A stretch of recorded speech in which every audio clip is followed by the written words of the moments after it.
أعوذ بالله من الشيطان الرجيم بسم الله الرحمن الرحيم الحمد لله الصلاة والسلام على رسول الله رب اشرح لي صدري ويسر لي أمري واحلل عقدة من لساني يفقه قولي يا فتاه سبحانك لا علم لنا إلا ما علمتنا إنك أنت العليم الحكيم ربي زدني علما نافعا ورزقا طيبا وعملا صالحا اللهم إني عبدك وابن عبدك وابن أمتك ناصيتي بيدك ماض في حكمك عدل في قضاءك أسألك بكل اسم هو لك سميت به نفسك أو أنزلته في كتابك أو علمته أحدا من خلقك أو استأثرت به في علم الغيب عندك أن تجعل القرآن ربيع قلبي ونور صدري وجلاء حزني وذهاب همي يا الله குர்ஆனை எங்கள் இதயங்களின் வசந்தமாக்குவாயாக, எங்கள் நெஞ்சத்தின் ஒளியாக்குவாயாக, எங்களது துயரத்தை நீக்கக்கூடியதாகவும் எங்களது கவலையை மறைக்கக்கூடியதாகவும் ஆக்குவாயாக. ஆமீன். அல்ஹம்துலில்லாஹ். நம்ம தொடர்ந்து ததப்புருல் குர்ஆன் பார்த்துட்டு வர்றோம். குர்ஆனை ஆராயிரம், குர்ஆனை சிந்திக்கிறோம். அல்லாஹ்வுடைய படைப்புகள் ஒவ்வொன்றா படிச்சு விளங்கி அல்லாஹ்வுக்கு இன்னும் இன்னும் நன்றி செலுத்தக்கூடிய மக்களா தொடர்ந்து ஆகிறதுக்கு அல்லாஹ் உதவி செய்வனாக. அதை பத்தி பார்த்துட்டே வர்றோம். நம்ம பார்க்கக்கூடிய வசனம் எல்லாருக்கும் நினைப்பு இருக்கும்னு நினைக்கிறேன். எதை பார்த்துட்டு வர்றோம்? நம்ம சூரா இன்சான். சூரா இன்சான்ல 2வது வசனத்தை பார்த்து வரோம். பிஸ்மில்லாஹிர் ரஹ்மானிர் ரஹீம். இன்னா خلقنال إنسان من نطفة أمشاج نبتليه فجعلناه سميعا بصيرا. நாம் மனிதனை கலக்கப்பட்ட ஒரு இந்திரிய தொழிலிருந்து படைத்தோம். நாம் அவனை சோதிக்க வேண்டும் என்பதற்காக. மேலும் இந்நோக்கத்திற்காக நாம் அவனை செவியுறுபவனாகவும் பார்ப்பவனாகவும் ஆக்கினோம். இப்படிங்கிற இந்த வசனத்தை நம்ம ஆராயறதுக்காக எடுத்துக்கிட்டோம். அது தொடர்ந்து அல்ஹம்துலில்லாஹ் பார்த்துட்டு வரோம். கலக்கப்பட்ட இந்திரிய தொழில்னா என்னன்னு பார்த்தோம். அதுல எவ்வளவு விஷயங்கள் இருக்குது, அல்லாஹ் மனிதனுடைய படைப்பை எப்படி அதுல இருந்து உருவாக்குறான் அப்படிங்கிற அந்த விஷயங்கள் எல்லாம் பார்த்தோம். அதை பத்தி ஒரு குவிக்கா ஒரு ரிவிஷன் மாதிரி பார்த்துட்டு அதுக்கப்புறம் நம்ம இன்னைக்கு பார்க்கக்கூடிய விஷயத்த பார்ப்போம். நம்ம கேள்விகள் கேட்டோம். முதல்ல கலக்கப்பட்ட இந்திரிய தொழில்னா என்ன, அதுல இருந்து மனசு எப்படி உருவாகிறான், அப்புறம் நம்முடைய படைப்புடைய நோக்கம் என்ன, செவி புலனும் பார்வை புலனும் நம்மளுக்கு ஏன் அவசியம், எவ்வளவு அவசியம் அப்படிங்கறத பத்தி தான் பார்த்தோம். இப்ப இதுல மனிதனுடைய படைப்பை பத்தி பார்த்து வந்தோம். மனித வாழ்வு உருவாகிறதுக்கு 2 செல் ரொம்ப முக்கியம். ஒண்ணு விந்தணு, இன்னொன்னு கருமுட்டை. சோ விந்தணுன்னா என்ன அப்படின்னு பார்த்தோம்னா, விந்தணுங்கிறது ஆணுடைய இனப்பெருக்க உயிரணு. அது விந்தகங்கள்ல உற்பத்தி ஆகும். அதுக்கப்புறம் அது விந்துங்கிற திரவத்துல இருக்குது. அந்த திரவம் தான் கருத்தரித்தலின் போது தேவையான ஊட்டச்சத்தை கொடுக்குது. அப்புறம் விந்தணுவோடைய ஸ்ட்ரக்சரை பத்தி பார்த்தோம். அதுக்கு ஒரு தலை இருக்கு, நடுப்பகுதி இருக்கு, வால் பகுதி இருக்குது. அந்த தலையில தான் மரபணு இருக்குது. அதோடைய நடுப்பகுதியில தான் அந்த விந்தணு செல்றதுக்கான அந்த ஆற்றல் இருக்குது. அப்புறம் வால் நீந்தி செல்ல உதவுது அப்படிங்கறத பத்தி பார்த்தோம். அதுக்கப்புறம் கருமுட்டை பத்தி பார்த்தோம். கருமுட்டைங்கிறது பெண்ணுடைய இனப்பெருக்க உயிரணு இருக்கக்கூடிய இடம். அது ஆணுடைய இனப்பெருக்க உயிரனோட சேரும் போது கருத்தரித்தல் நடக்குது. அதுக்கப்புறம் அந்த கருவுடைய அமைப்பு எப்படி இருக்குது அப்படிங்கிறதும் அதுல சைட்டோபிளாசம் இருக்கு, அதுல நியூக்ளியஸ்ங்கிற அந்த கரு இருக்கு. அதுக்கப்புறம் ஜோனா பெலோசிடா, கொரோனா ரேடியோட்டா அப்படிங்கிற பல பாதுகாப்பு அடுக்குகள் இருக்குது. அந்த பெண்ணுடைய முட்டையில இருக்கக்கூடிய கருவுல தான் மரபணு பொருள் இருக்குது. அதுக்கப்புறம் அதுல இருக்க சைட்டோபிளாசத்துல தான் மைட்டோகாண்ட்ரியாங்கிற நிறைய விஷயங்கள் இருக்கு. அது ஊட்டச்சத்தை கொடுக்குது. அது இல்லாம இந்த ஜோனா பெலோசிடாங்கிறது ஒரு பாதுகாப்பான ஜவ்வு. அதுக்கப்புறம் கொரோனா ரேடியோட்டா அப்படிங்கிறது அந்த கருமுட்டையை வளர்க்கறதுக்கூடிய அந்த செல்களை அதுலதான் இருக்குது அப்படிங்கறத பத்தி பார்த்தோம். அதுக்கப்புறம் அந்த கருமுட்டை எங்க இருந்து உருவாகுது அப்படின்னு பார்த்தோம். அது ஓவரிஸ் அப்படிங்கிற இடத்துல இருந்து உருவாகுது. முட்டை பை நம்மளுக்கு ஒவ்வொரு மாதவிடாயிலையும் பல முட்டைகள் வெளியாகுதுன்னு பார்த்தோம். அதுல அந்த வெளியாகிற முட்டையில ஒரு முட்டை விந்தணுவோட சேரும் போது கருவுற்றா அது குழந்தையா உருவாகும். கருவுறல அப்படின்னா மாதவிடாயா நம்மளுக்கு வெளியேறும். அப்புறம் கருத்தரித்தல் அப்படிங்கும் போது ஒரு விந்தணு ஒரு முட்டையோட இணையும் போது உருவாகிறது. அந்த ஜைகோட் அது பல நிலைகளா பிரியுது அப்படிங்கறத பத்தி பார்த்தோம். நம்ம அது அந்த டியூப்ல தான் அந்த கருத்தரித்தல் முதல்ல நிகழுது. அதுக்கப்புறம் தான் அந்த கருப்பைக்குள்ள போய் இம்ப்ளான்ட் ஆகுது அப்படிங்கறத பத்தியும் பார்த்தோம். பதியுது அப்படிங்கறத பார்த்தோம். அதுக்கப்புறம் டிஎன்ஏ பத்தி பார்த்தோம். அல்ஹம்துலில்லாஹ். டிஎன்ஏங்கிறது ஒரு மரபணு குறியீடு.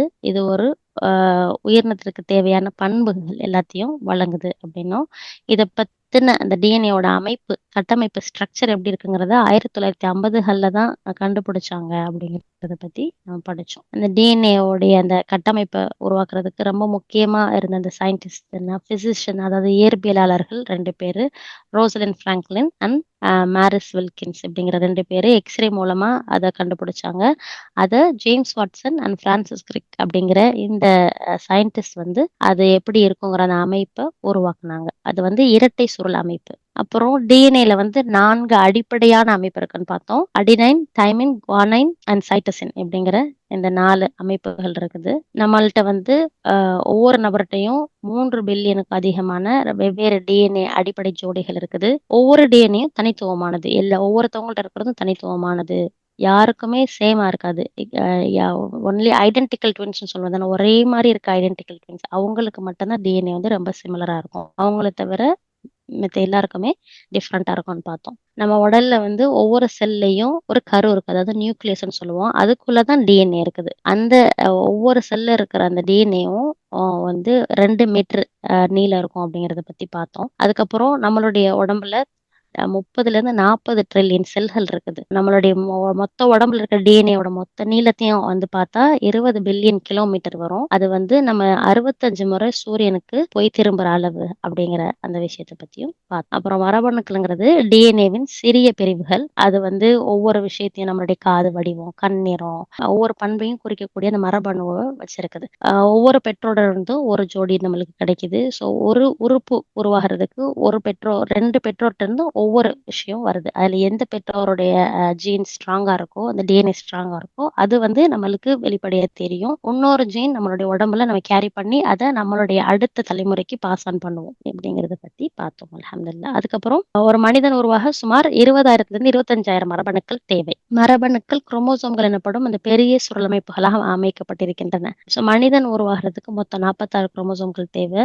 பாலின செல்ல வந்து நம்மளுக்கு 23 குரோமோசோம்கள் தான் இருக்கும். ஒவ்வொரு பெற்றோர்ட்ட இருந்தும் நம்மளுக்கு 23 குரோமோசோம் வருது. அப்புறம் மற்ற உயிரினங்களுக்கு வெவ்வேறு குரோமோசோம் அளவு இருக்கு அப்படிங்கறத பத்தியும் நம்ம பார்த்தோம். ஸோ ஒரு உயிரினத்தின் அனைத்து குரோமோசோம்களும் சேர்ந்து மரபணு தொகையை உருவாக்குகின்றன. இது அனைத்து டிஎன்ஏவின் அகலகம். ஸோ டிஎன்ஏல இருந்து ஜீன்கள் உருவாகுது. அந்த ஜீன்கள் குரோமோசோம் ஆகி அதுக்கப்புறம் மரபணுவாகுது. ஸோ பேசிக்கலி இருக்கிறதுலயே சின்ன ஸ்ட்ரக்சர் அப்படின்னு பார்த்தா டிஎன்ஏ.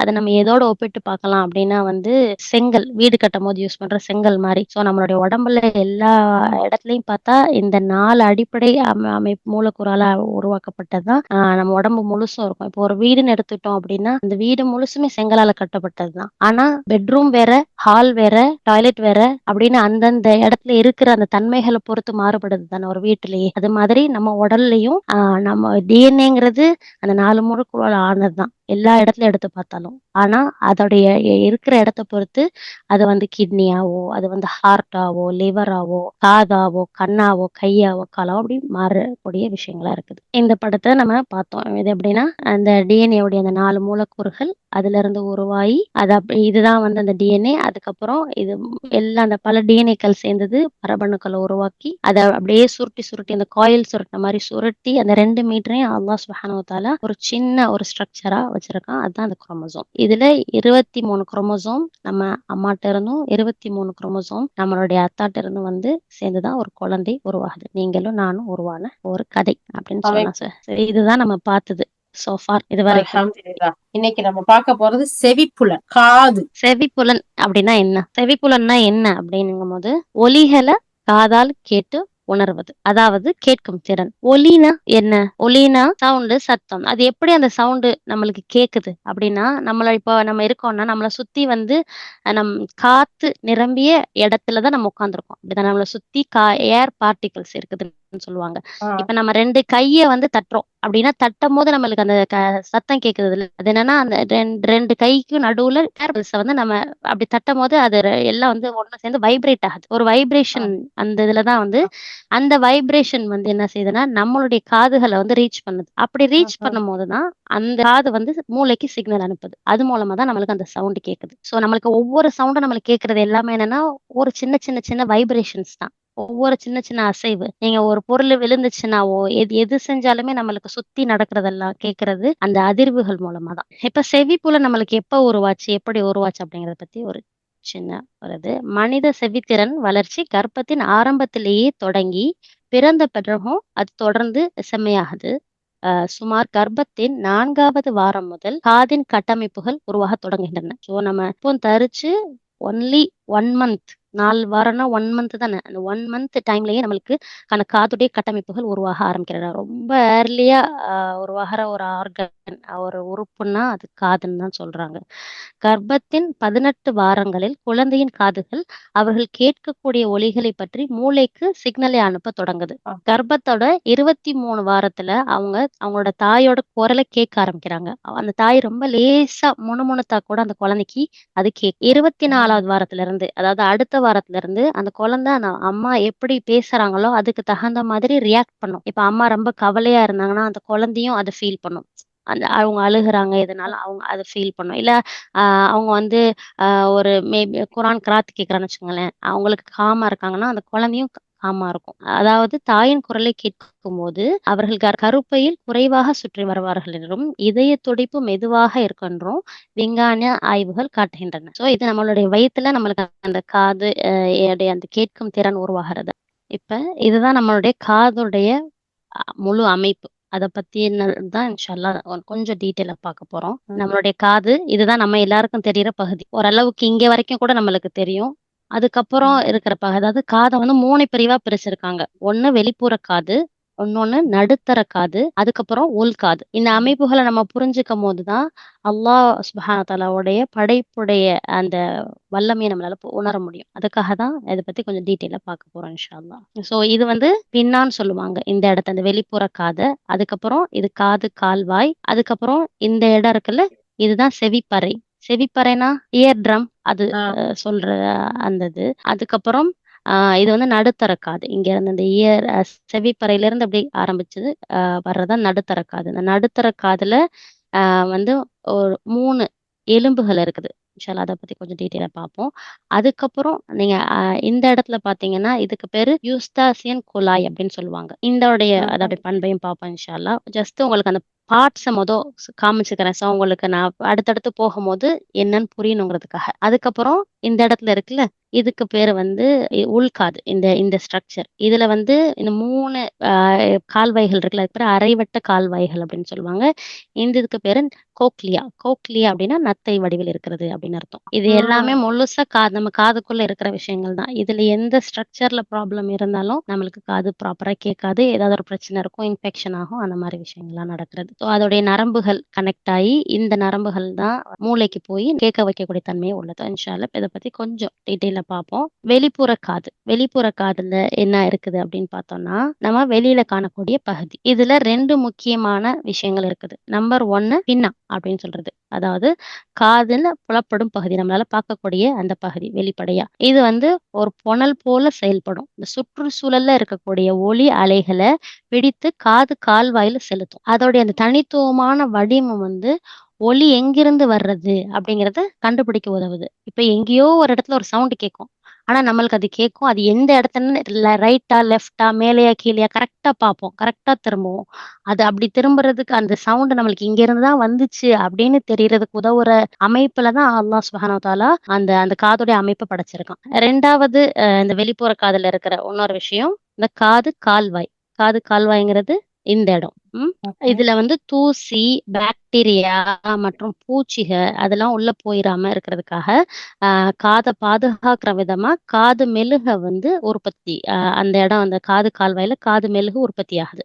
இந்த காது மெழுகு அந்த கால்வாய ஈரப்பதமாவும், சுத்தமாவும் வச்சுக்குது. ஸோ வெளிப்புற காதுல 2 விஷயம் இருக்குது. ஒண்ணு பினா, இன்னொன்னு காது கால்வாய். புரியுது தானே? அடுத்தது நடுத்தர காது. இந்த நடுத்தர காதுங்கிறது வந்து செவிப்பறைக்கு பின்னால் காற்று நிரப்பப்பட்ட அறையாகும். செவிப்பறைனா அந்த இயர் ட்ரம்ன்னு சொன்னேன் தானே? அந்த காது ட்ரம். அதுக்கு பின்னாடி இருக்கக்கூடிய இந்த ஸ்ட்ரக்சர் தான் நடுத்தர காது. இந்த நடுத்தர காது வந்து இந்த இதுல வந்து 3 சிறிய எலும்புகள் சேர்ந்தது. அந்த 3 எலும்புகளும் சேர்ந்ததுக்கு பேரு தான் ஆசிக்கல்ஸ் அப்படின்னு சொல்லுவாங்க. இதுல இந்த இடம் இருக்குல்ல, இதுதான் நம்மளுடைய மனித உடல்லயே இருக்கக்கூடிய ரொம்ப சிறிய எலும்பு. நம்மளுடைய காதுக்குள்ள தான் இந்த எலும்பு இருக்குது. இதுல 3 எலும்பு சேர்ந்தது. இந்த 3 எலும்பு சேர்ந்த இந்த ஸ்ட்ரக்சர் ஆசிக்கல்ஸ்ன்னு சொல்லுவாங்க. அதுல இருக்கிறதுல இந்த எலும்பு தான் வந்து ரொம்ப சிறிய எலும்பு. ஸோ இதுல வந்து அந்த செவிப்பறை, இந்த டிம்பானிக் ஜவ் அப்படின்னு சொல்லுவாங்க. இத வந்து ஒலி அலைகள் அடிக்கும்போது அதிரும் மெல்லிய அடுக்கு. ஸோ நம்மளுக்கு வந்து வெளிய இருக்க அந்த பின்னா ஸ்ட்ரக்சர்ல இருந்து நம்மளுக்கு ஒலி வருது உள்ள அந்த காது குழாய் வழியா. வரம்போது ஃபர்ஸ்ட் ரிசீவ் பண்றது இந்த ஜவ்வு தான். அதனால தான் இந்த ஜவ் வந்து பார்த்தீங்கன்னா, ரொம்ப தின்னா இருக்கும். கவனமா இருக்கணும். ரொம்பலாம் காத குடையாதீங்க. இல்ல இந்த ஜவ்வு கிழிஞ்சிரும் அப்படிலாம் சொல்லுவாங்க பார்த்தீங்களா? இந்த ம். ஜவ்வு வந்து ரொம்ப அந்த ஒலி அலைகள் வரும்போது அந்த அதிர்வ முதல்ல ரிசீவ் பண்றது அதுதான்.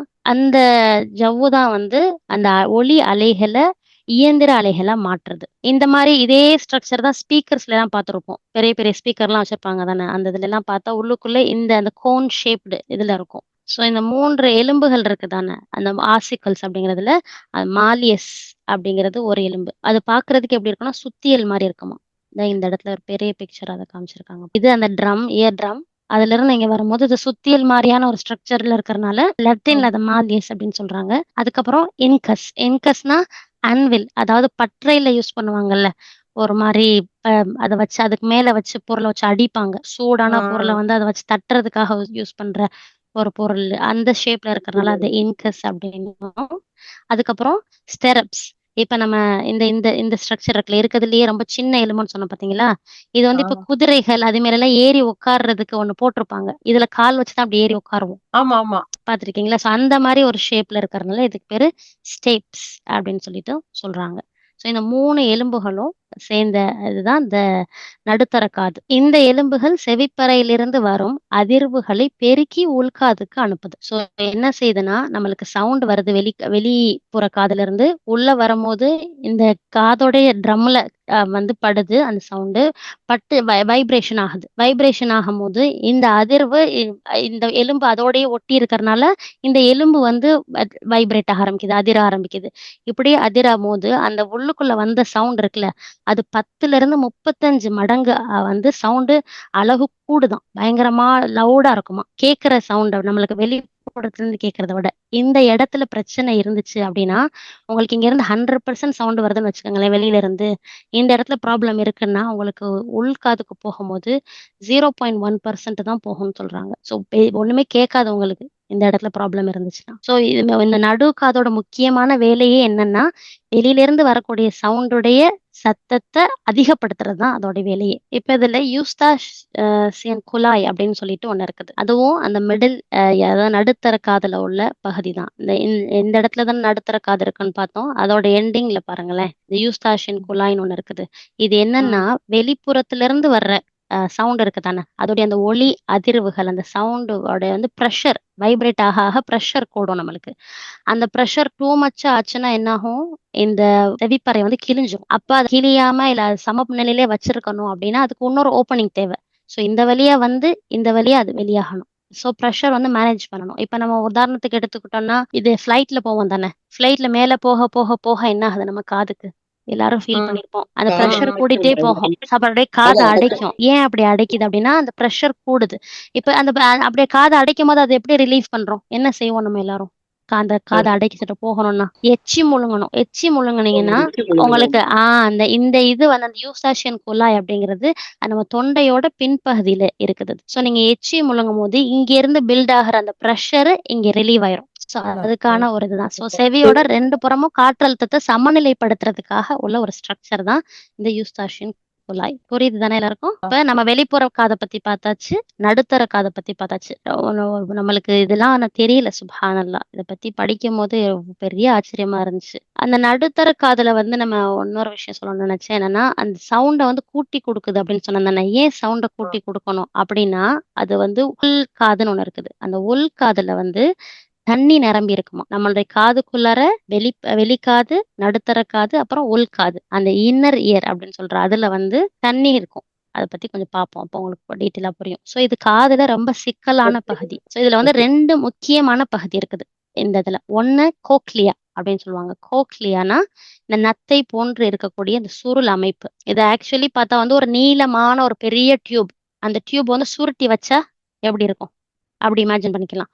நீங்க ஆரம்பத்துல அது அகலமாவும், போக போக போக அதோடைய அமைப்பு வந்து தின்னாவும் ஆயிரும். ஸோ இது சுழல் வடிவ நத்தை போன்ற அமைப்பு.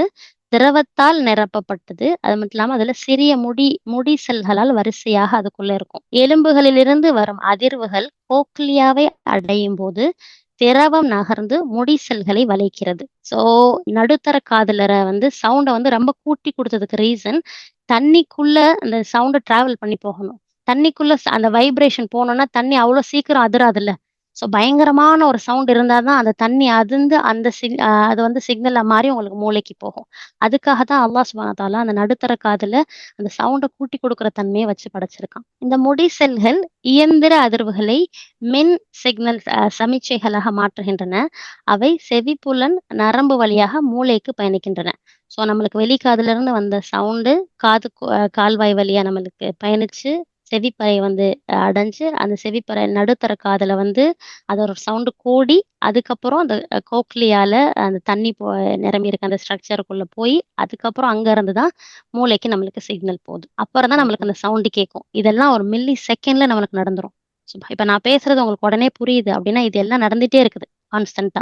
பின்னர் மூளை இந்த சமிச்சைன்னா சிக்னல்கள ஒலியா, அதாவது பேச்சா, இசையா, சத்தமா அப்படிங்கிறத நம்மளுக்கு விளங்குறதுக்கு உதவுது. இந்த இதுக்குள்ள இருக்க அந்த கோக்லியாங்கிற அந்த ஸ்ட்ரக்சர்க்குள்ள இருக்க அந்த முடிகள் இருக்கு தானே, அது நம்மளுக்கு என்ன மாதிரியான சவுண்ட் வருதோ, அத பொறுத்து அதுக்குள்ள இருக்க முடிகள் வளையுமா. ஹை ஃப்ரீக்வென்சி சவுண்ட் சொல்லுவாங்க. அதாவது பயங்கர சவுண்டா இருக்கு. அதாவது சத்தம் அப்படின்னா, அதுக்கு ஒரு வகையான முடிகள் வளையுமா. அதுவே ரொம்ப டீப்பான சவுண்டா இருக்கு, லோவான சவுண்டா இருக்குன்னா, அதுக்கு ஒரு சில முடிகள் வளையுமா. ஸோ அந்த சவுண்டுடைய அளவ பொறுத்து அதுக்குள்ள இருக்க அந்த முடிகள் வளையும். அது மாரி நம்மளுக்கு அது அதோடைய சத்தமும் விளங்கும் அப்படின்னு சொல்லிட்டு சொல்றாங்க. இந்த உள்காதுல இன்னொரு ஸ்ட்ரக்சர் இருக்கு. ஒண்ணு அந்த நத்தை போன்ற வடிவம். இன்னொன்னு இந்த அரைவட்ட கால்வாய்கள். இப்படி சுத்தி இருக்கு தானே. ஒரு ரிங் மாரி பார்க்கறதுக்கு 3 ரிங் மாரி இருக்குல்ல. இதுக்கு பேரு அரைவட்ட கால்வாய்கள் மற்றும் வெஸ்டிபுல் அப்படின்னு சொல்லுவாங்க. இது என்னன்னா, நம்மளுக்கு சமநிலைப்படுத்துறதுக்கு உதவுது. திரவத்தால் நிரப்பப்பட்ட 3 வளைய வடிவ கட்டமைப்புகள். அவை தலை அசைவு மற்றும் நிலையை கண்டறிகின்றன. நம்ம தலை அசைக்கிறபோது அந்த திரவம் மூவ் ஆகுது. இப்ப நம்ம சைட் டூ சைடு மூவ் பண்ணோம்னா, அந்த ரிங்ல ஒரு ரிங்குல இருக்க அந்த தண்ணி மூவ் ஆகும்.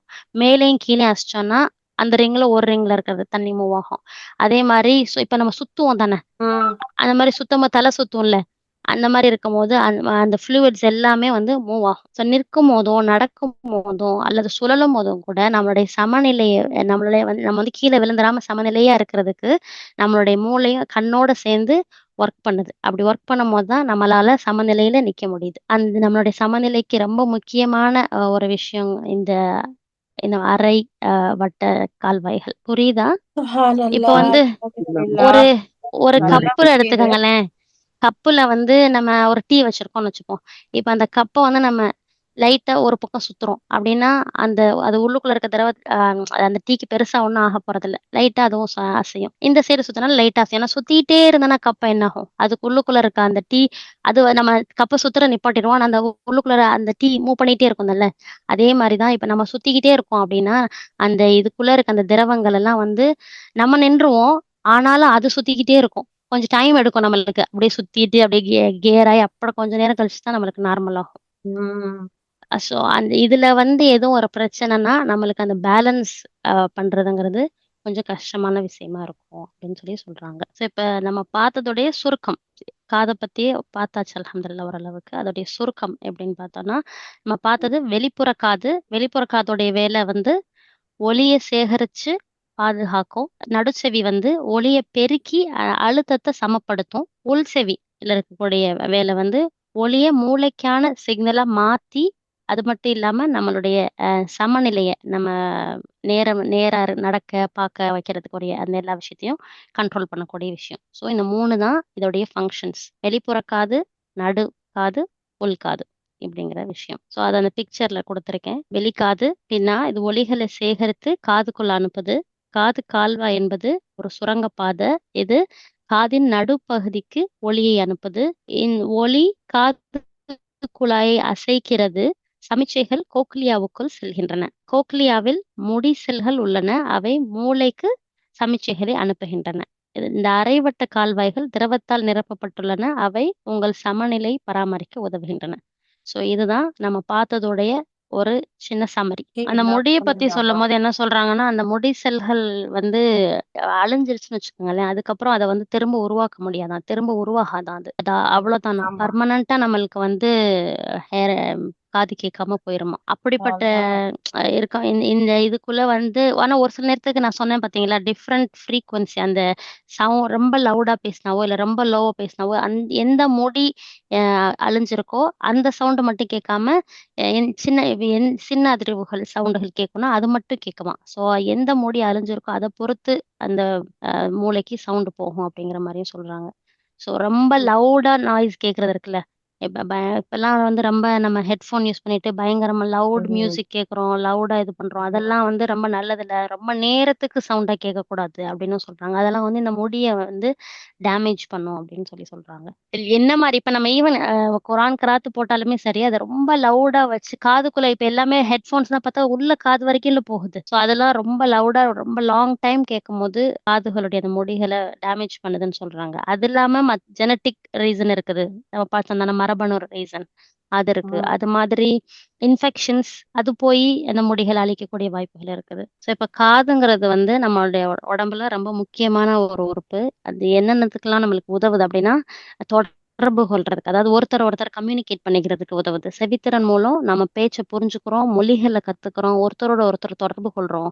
காதுகள் இல்லாம நம்மளால இ இ இந்த மாரியான விதத்துல நம்மளால தொடர்பு கொள்ள முடியாது. நம்மள சொல்றக்கூடிய விஷயங்கள் எல்லாத்தையும் விளக்குறதுக்கும், புரிஞ்சுக்கிறதுக்கும் இந்த காது ரொம்ப அவசியமா இருக்கு. 2வது பாதுகாக்கிறதுக்கு நம்மள நம்மளே பாதுகாத்துக்கிறதுக்கு நம்முடைய காது ரொம்ப இம்பார்ட்டன்ட்டா இருக்குது. நம்ம ரோட்ல நடந்து போம்போது கார் ஹார்ன் கேட்டா தான் நம்ம கவனமா இருப்போம். அது மாரி இடி இடிக்குது, அலாரம் அடிக்குது, ஏதோ ஒரு பிரச்சனை அப்படிங்கும்போது ஆம்புலன்ஸ்லாம் வந்துச்சுன்னா நம்ம ஃபாஸ்ட்டா மூவ் பண்ணுவோம். இல்ல ஸ்டாப் பண்ணுவோம் கார் ஓட்டிட்டு இருந்தோம்னா. ஸோ அதுக்கு கார் ரொம்ப முக்கியம். நம்மளுக்கு எச்சரிக்கிறதுக்கு, நம்மள பாதுகாத்துக்கிறதுக்கும். அப்புறம் நம்ம பார்த்த மாரி நம்ம நிக்கிறதுக்கும், நடக்கிறதுக்கும் அந்த பேலன்ஸ் பண்றதுக்கு நம்முடைய காது நம்மளுக்கு உதவுது. அது இல்லாம நம்ம நெறைய விஷயங்கள கத்துக்கிறதுக்கும், நம்ம படிக்கிறதுக்கும், எழுதுறதுக்கும், கேட்டது மூலம் கற்றுக்கொள்றதுக்கும் நம்மளுக்கு காது ரொம்ப உதவியா இருக்கு. இப்ப குழந்தைகள் எல்லாம் எடுத்துக்கிட்டோம்னா, அவங்க வந்து எழுத, படிக்க ஆரம்பிக்கிறதுக்கு முன்னாடியே பார்த்தா, நெறைய விஷயங்கள கத்திருப்பாங்க. எது மூலமானா, கேட்டல் மூலமா தான். அதிகமா கேட்க, கேட்க, கேட்க அவங்களுக்கு அந்த விஷயம் பழகும். ஸோ அதுக்கும் காது ரொம்ப அவசியம். ஸோ உண்மையிலேயே காது வந்து